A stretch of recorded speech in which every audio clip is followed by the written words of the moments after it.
आता आम्ही जी बातमी तुम्हाला दाखवणार आहोत त्यातली दृश्य पाहून तुमचा थरकाप उडेल। यातली काही दृश्य तुम्हाला विचलित करू शकतात, पण ही बातमी तुम्ही पाहायलाच हवी।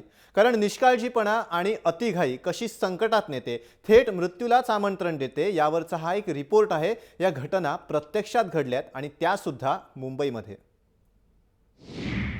मृत्यू तांडव।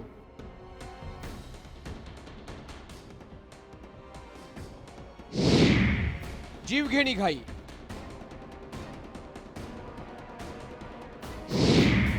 निष्काळजीपणा। आत्महत्येचा थरार। काय झालंय मुंबईकरांना? अतिघाई, निष्काळजीपणा, मुंबईकर जीव नाहक गमावतायत। घाटकोपरला एक्सप्रेस थांबत नाहीत याची कल्पना या तरुणाला नसावी। पहा याने काय केलं। धावत्या एक्सप्रेस मधून उडी घेतली आणि गाडीच्या खाली अक्षरशः फरफटत गेला।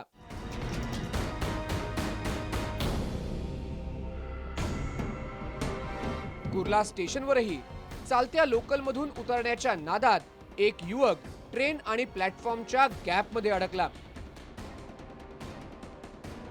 पण सुदैवाने मित्राच्या प्रसंगावधानामुळे प्राण वाचले।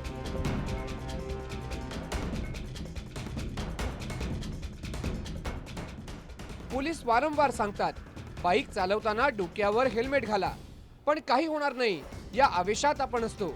वेगाची नशा डोक्यात भिनलेली, मग डोकं थाऱ्यावर नसतं। साकीनाका परिसरात विना हेल्मेट बाईक चालवणारा तरुण बस समोर आला। बसची धडक बसली आणि मृत्यू झाला। हेल्मेट असतं तर बहुधा प्राण वाचले असते। तर सिलिंगवरही आत्महत्येचा थरार पाहायला मिळाला। तब्बल 33 मिनिटं हा थरार सुरू होता।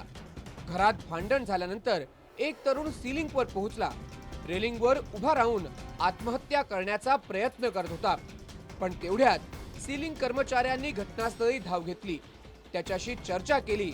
अखेर 33 मिनिटांनी त्या तरुणाला वाचवण्यात यश आलं। ब्युरो रिपोर्ट, जय महाराष्ट्र न्यूज, मुंबई।